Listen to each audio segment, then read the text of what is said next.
என்னை பொறுத்த வரைக்கும் எனக்கு ரொம்ப ஒத்துழைப்பு கொடுத்த ஒரு தலைவர்னா பெப்சி தலைவர் ஆர்கே சந்தோஷ் நடிகர் சங்கத்துக்கு. நான் ஒரே ஒரு வாட்டி ஃபோன் பண்ணி கேட்டேன், சார் ஒரு வாட்டி ஆஃபீஸ் வர முடியுமான்னு. அலுவலகத்துக்கு வாங்க சார். சார் இந்த மாதிரி ஸ்ட்ரைக் அனௌன்ஸ் பண்ணுறாங்க, நாங்கள் வந்து ஷூட்டிங் பண்ணால் நீங்கள் வந்து ஒத்துழைப்பீங்களான்னு. யாருமே பட்னியாக போகக்கூடாது, எம்ப்ளாயீஸு, பெப்சி எம்ப்ளாயீஸு, நீங்கள் கூப்பிட்டீங்கன்னா நாங்கள் வந்து ஷூட்டிங் பண்ணுவோம் அப்படின்னு சொன்னார். அது அவருக்காக சொல்ல, உங்களுக்காக சொன்னது. அவருக்காக என்றைக்குமே வந்து ஒரு வார்த்தை கூட சொன்னதே கிடையாது. உங்களுக்காக சொன்னது. எனக்கு என்னன்னா ஒரு ஆசை, அடுத்த பெப்சி மீட்டிங் வந்து நடிகர் சங்கம் கட்டிடத்தில் நடக்கணும்னு ஆசை.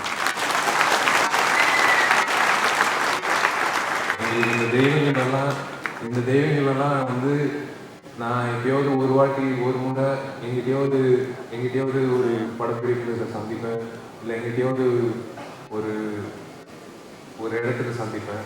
ஆனால் ஒட்டுமொத்த பேர் வந்து நான் சந்திக்கிறதுக்கு எனக்கு ஒரு வாய்ப்பு கொடுத்த செல்வமணி சாருக்கு நான் உண்மையிலே நாங்கள் நன்றி தெரிவிக்கிறேன். நடிகர் சங்க குடும்பத்தில் 3500 பேர் இருக்காங்க. நாங்கள் அவங்க நல்லா இருக்கணுன்றதுக்காக கட்டடம் வந்து கஷ்டப்பட்டு 9 வருஷம் ஆச்சு. இப்போ வந்து இன்னொரு 4 மாதத்தில் கட்டடம் வந்துடும்.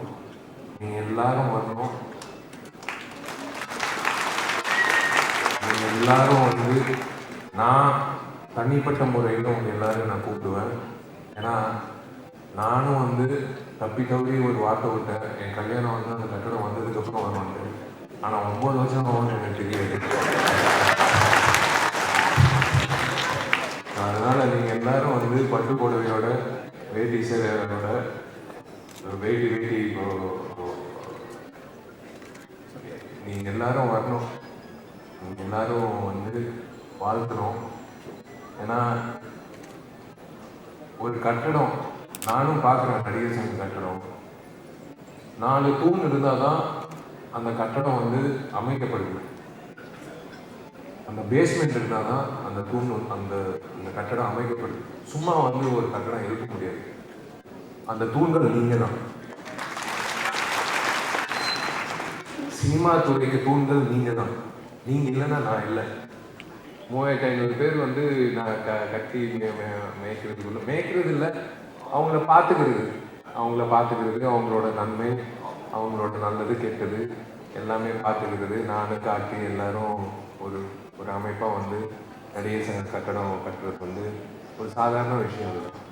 நான் திரும்பவும் சொல்கிறேன், நீங்கள் தயவு செஞ்சு எல்லாரும் வந்து, எனக்கு தெரிஞ்சு ஜூலையில் முடிஞ்சிடும். ஏன் கல்யாணம் எப்போன்னு தெரியாது. நீங்கள் எல்லாரும் வரணும். நீங்கள் எல்லாரும் வந்து வாழ்த்தணும். அது உங்களோட கட்டடம். அது வந்து நடிகர் சங்கம் மட்டும் இல்லை, மொத்த சினிமா இண்டஸ்ட்ரிக்காக கட்டப்பட்ட ஒரு கட்டடம் அது. நீங்கள் எல்லாரும் வரணும்.